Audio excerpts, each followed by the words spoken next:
of it. Um, Before we get in, I, as I've talked about on this show before, I'm a very materialistic person. I like holding on to. I like having things with physicality that I can hold, feel the weight in my hand, or look with my eyes and see, process all the light and colors, and then my brain, you know, burns that, etches it in into the little ridges and lumps. And a lot of people would argue that's a bad thing. A lot of people would argue that's a good thing. There are all sorts of different things when it comes to different walks of life with materialistic possessions. I don't think it's entirely bad to be a materialistic person.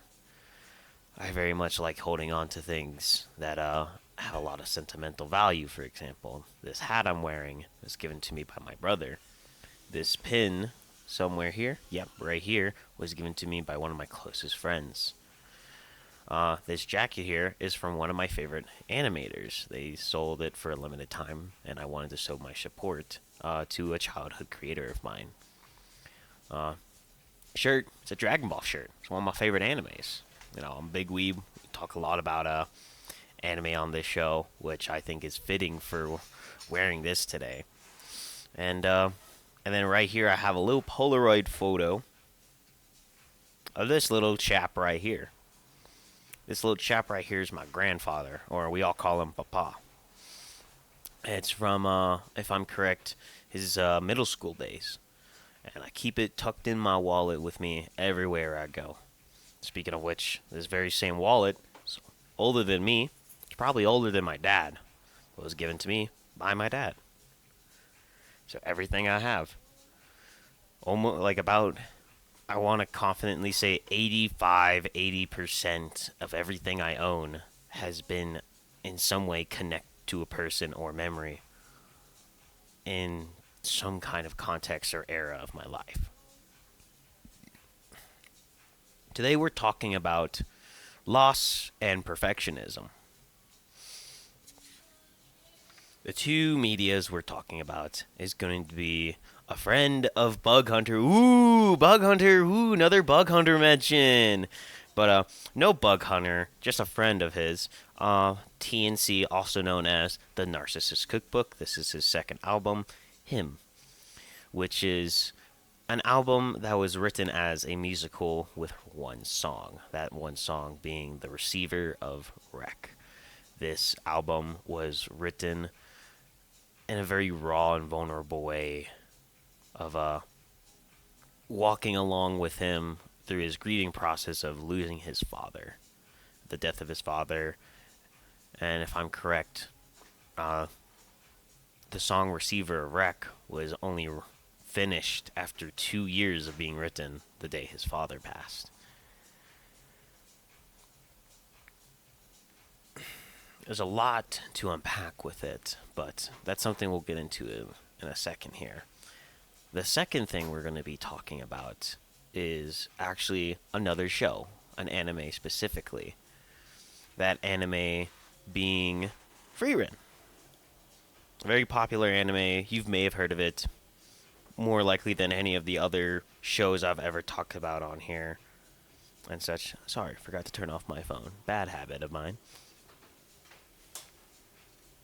But Frieren also kind of tackles the topic of grieving or grief, in a sense, or at least that's how we begin with our show, which is with the death of a character from the first episode.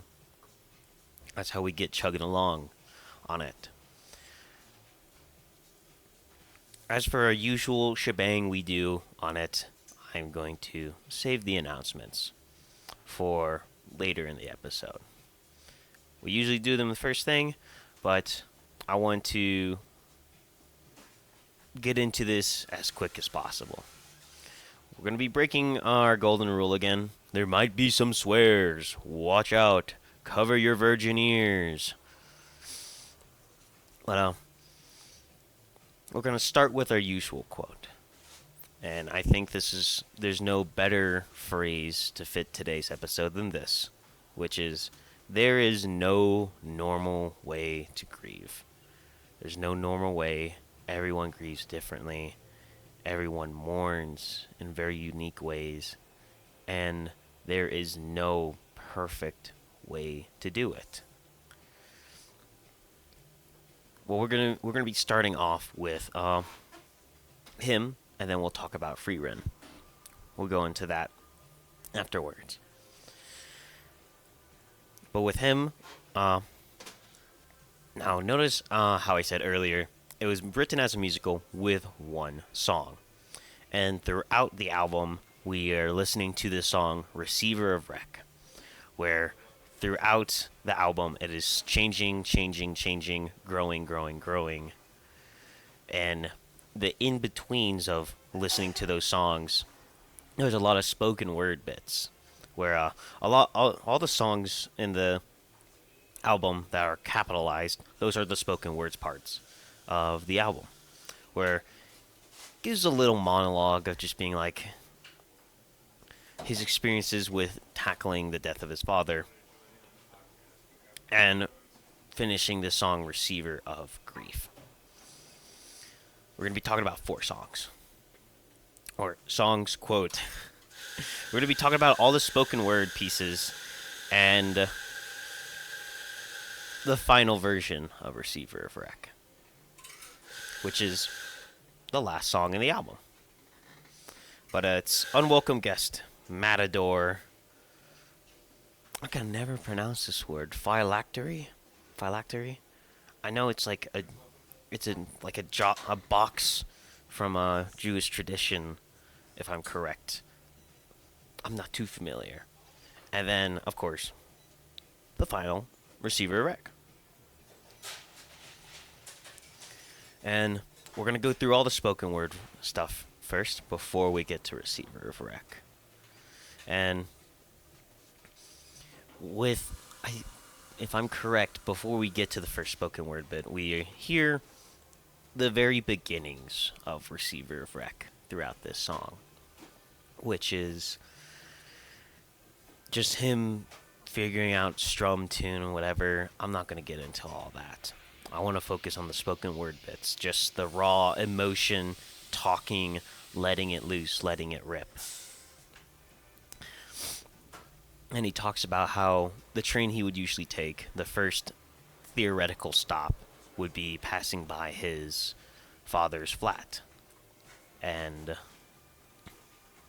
he'd always be waving at the train. Not seeing him in the train, but he knew he was there every time that train passed. First thing in the morning. And it goes along this just whole reminiscing of his father, figuring out what the hell is going on, essentially. And he talks about how he's going home for Christmas, but this is the first Christmas where there's only going to be 2 people there this year. No father, no family, just him and one other person. No one else. And he talks about how he has all these emotions. They feel physical. They feel like they're present within the house. Like there's 1,000 unwelcome guests jammed into the small hallways of his little house that he's going for Christmas.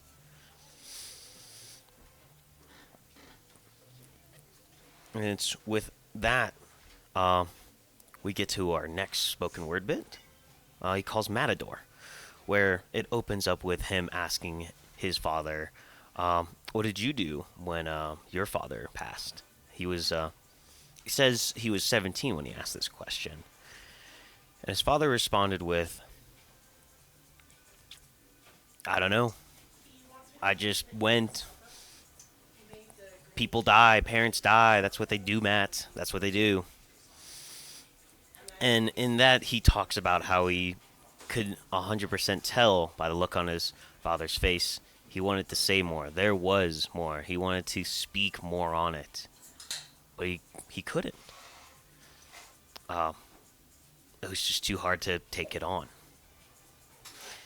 he goes on talking about these emotions again, the physicality of it, the physicality of these emotions, the scary ones. When talking about the death of someone, it's hard to confront them. It's hard to fight them. However, the alternative that's given to this is rather than confronting or fighting these emotions, you simply just let it pass you. Step to the side. Like a matador, essentially. Ooh, sorry.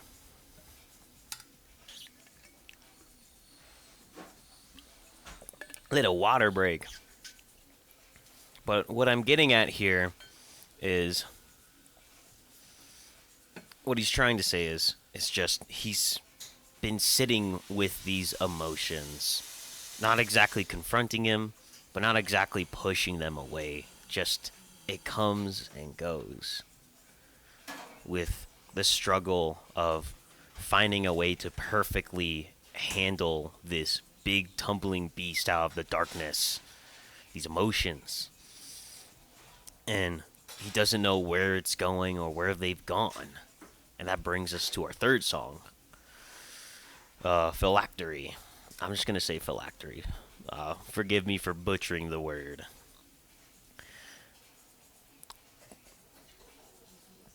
What it goes on to talk about the laws of thermodynamics. Bear with me here. Where if emotions can be completely boiled down to energy, and the law of thermodynamics say energy cannot be destroyed, just transferred or recreated into something else. And emotions are energy. And he goes on to talk about where the hell are all of his emotions. And the same quote I tell people when my grandfather passed away, which I barely fucking cried when my grandfather passed. And that is an exact same quote from that song, minus the grandfather bit, just father instead.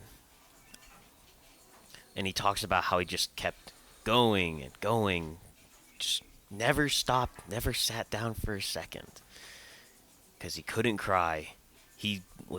All he could do was disassociate. He wrote the song Receiver Wrecked the day of the funeral, and in the middle of the funeral he was rewriting it in his head.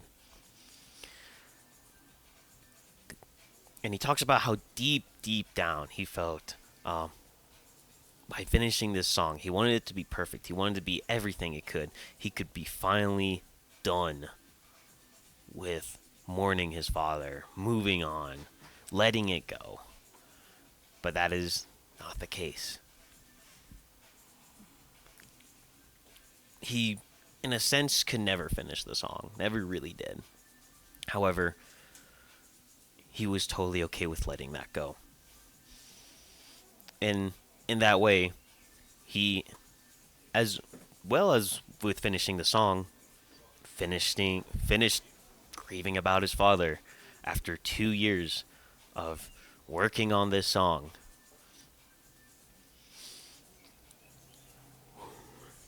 Oh, sorry, forgive me. Getting a little emotional.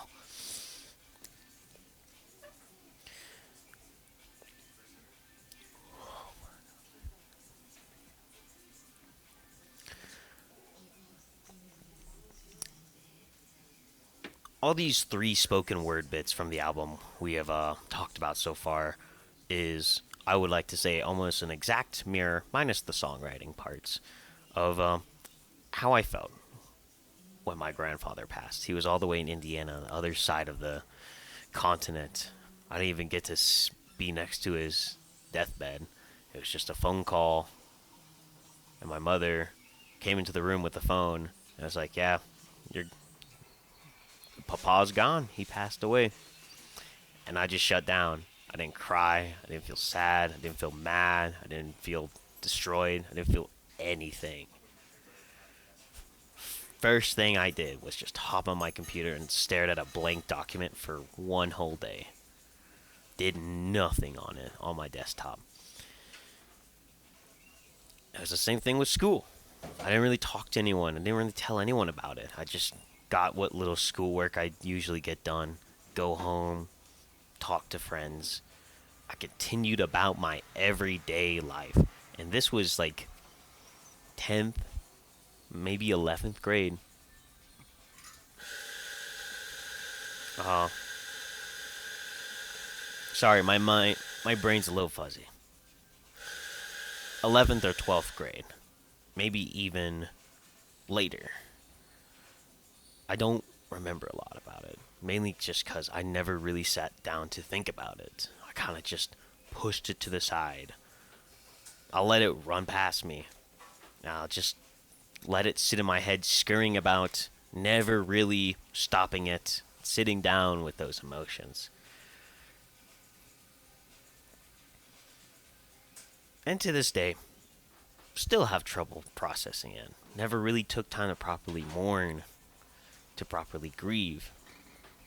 We've talked a lot about isolation, on how I've isolated myself as a kid, and I'm not the most proud of it. Not the biggest fan of it. However, when people ask me what's the one thing I remember about my papa, I don't remember anything except for just sitting down, watching the occasional movie whenever he visited, playing the occasional video game with him, and that's all. We never went on crazy big trips. Well, there were family trips. But the memories that stuck out were us watching really bad movies, really old, bad movies, or sometimes okay movies. I don't remember a movie we both watched and we thought it was good.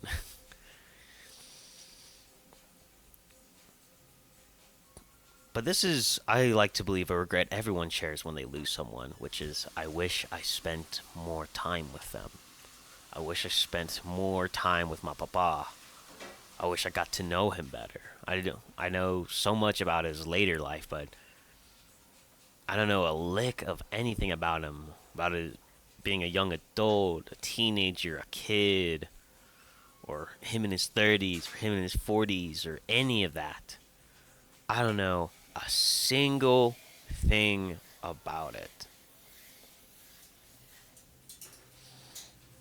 And even though I didn't write a song about him, a lot of my writing is heavily inspired by him. Mostly the first comic I've ever started on. The main character is heavily inspired by him.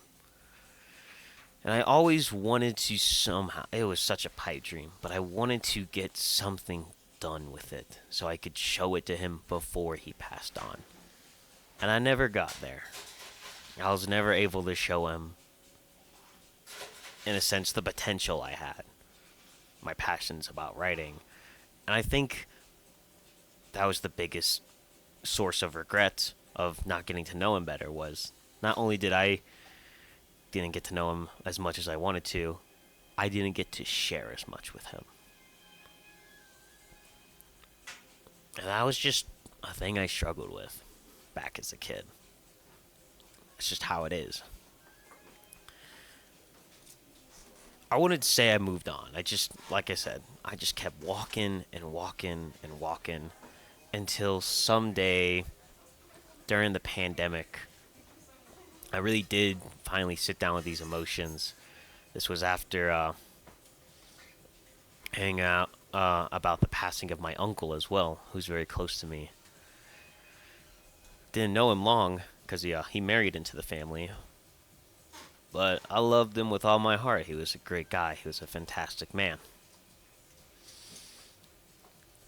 It was at that moment I really just wanted to sort these things out. And it was that I wanted to spend the rest of my passions, my creativity, in a way of honoring them, which is, I just 100% know they would have wanted me to just do what I do.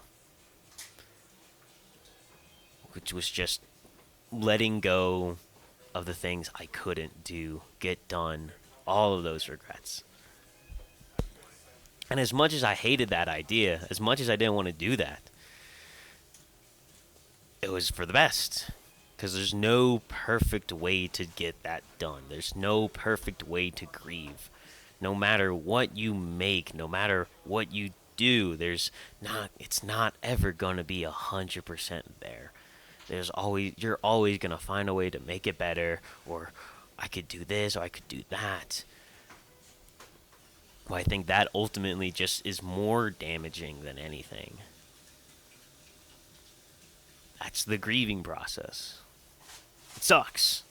It's awful. I don't like it one bit.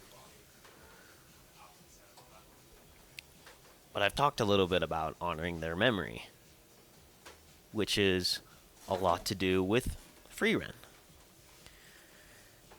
Frieren gave me a lot of perspective on death with the first few episodes, being that if you didn't get to know a person properly, then you can spend a good portion of your life getting to know who they were by engaging in similar things. I did not like movies as a kid, but my father and grandfather did. And I say that's why I'm super big into movies. My grandfather, he was by no means a gamer, a video gamer, but whenever I saw him chilling in the living room eating something, he would always be on these weird pirate websites that would definitely give you malware, playing these flash games on it, and he was always having a blast.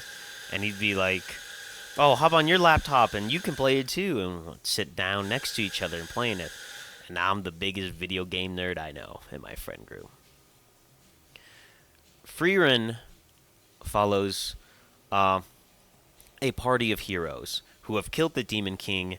They're celebrated, and they come back to celebrate. And there's Himmel the hero, there's Eisen the warrior, Hyder, the priest, and the mage, Frieren. And Frieren is an elf, Eisen's a dwarf, the other two are humans. And they go on about being like, "Oh, it took 10 years to kill the demon.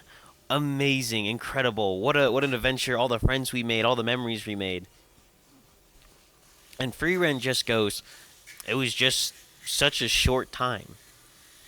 Because she's essentially immortal. Elves in this show are essentially immortal. And so while everyone wants to celebrate, do stuff, Frieren is just getting ready to move on, go on to the next town and such. She promises to visit soon. And so we skip about, I want to say, 60, 80 years into the future, where she comes to visit Himmel again.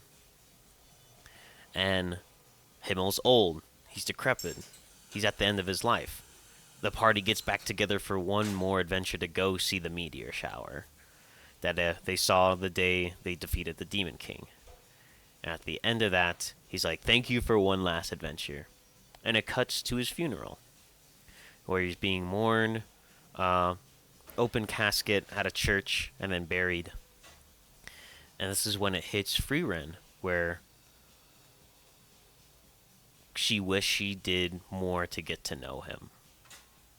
Because he was the only person in her life that did anything to get to know her. And what Hyder recommends to Frieren is, you should go on an adventure then. And so what she dedicates her... the show is following Frieren and whatever companion she picks up along her quest, which is re-following the 10-year journey from start to finish of they took with Himmel the hero to the Demon King. And halfway through the show, they find a book that says that there is heaven on earth where you can talk to the spirits of warriors. And so halfway through the show, not even halfway through the show, but quickly into the show, it becomes from retracing Himmel's memories and steps in their adventure to, we need to get to heaven and just have one last talk with Himmel. And along this journey of trying to get to heaven, she runs into old friends, runs into new friends, and she's helping people with their journey of don't live in regret. You have the present. The past is then and there. If there's something you need to do, go do it. She wants to be an example for some of these people, where she talks about how she ruined things with Himmel, didn't get to know him better while he was still alive. So she encourages people to do what she couldn't. She meets old friends and really engages with them, converses with them, stays with them, and does what she can to help them, to whatever single bit of memory she can get from these friends of hers before they pass on, because she lives infinitely longer than anyone else in the show. But compared to her, everyone else lives such short lives. So she does her best to do right by them before they pass on. That's what I felt strongly. I wanted to do right by my grandfather and my uncle, because I didn't get to know them as much as I wanted to in my childhood. However, a lot of things I still do nowadays, I carry them in my thoughts. I keep them in mind when I write. I keep them in mind when I watch movies, when I play video games that I'm just having dumb fun with. I even keep them in mind when I'm getting jewelry. My favorite ring that I own is a gift from my uncle. These motions, they're always somewhere, and sometimes when we need them most, when we want to be sad or happy, the energy is there, but we, more often than not, kind of step out of the way of those emotions without even realizing it. And sometimes we don't even want these emotions in our head. They're like unwelcome guests. It's not nice, it's not good, but that's the physicality of them. That's why I tell people I'm a materialistic person, why I'm very much big on physicality, because I feel the physicality of my emotions. I feel them amplified a lot more than I want to. But that's human design. That's how it is. It's not perfect, it sucks, but you kind of just have to be okay with it. We're going to end it off here with the recommendation, and then after that, we'll do the announcements. If you've already heard that spiel or don't care about the announcements, this is mostly if you just live in Santa Fe. But what I want to recommend for this is, I had a few songs I wanted to recommend. Kind of struggling to pick one right now.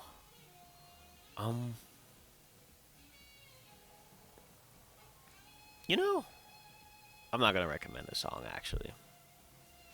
I'm not gonna recommend one. Because I think you have everything you need to really get the idea of this episode across for this episode. I don't think there's any more. Well, actually, no, there is a lot more I could have done for this episode, but I think it's perfect the way it is. And with that, I think we're just going to skip the usual stuff we do. If you're here, episode 18, you've already heard all the spiel. It's the same stuff we do every week. But I hope y'all tune in next week. Have a good one.